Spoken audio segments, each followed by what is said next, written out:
Hi there, I'm Dr. Iain Campbell. I work at the University of Edinburgh as a Baszucki Research Fellow in Metabolic Psychiatry.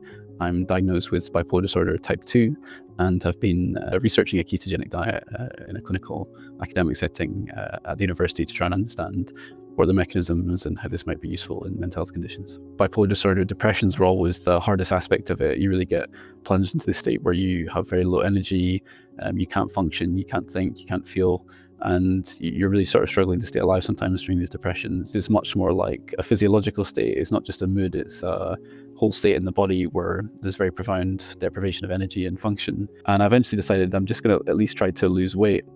I was heavily overweight at the time, and I wanted to try and at least be as physically healthy as I could be and see if this would help in some way. So I came across this thing called the New Atkins diet. It's actually a kind of form of ketogenic diet. I didn't understand this at the time.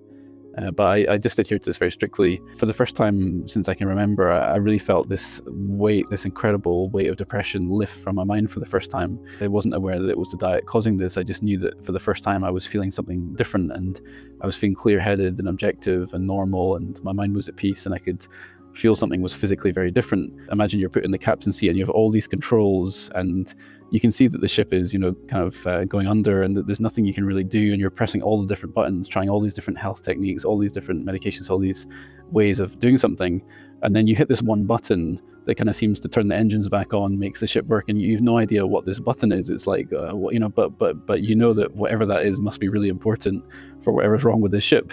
And so for me, ketosis was that button. It was like, I don't understand this, I don't know what it does, but I know that when I hit this button, everything gets better.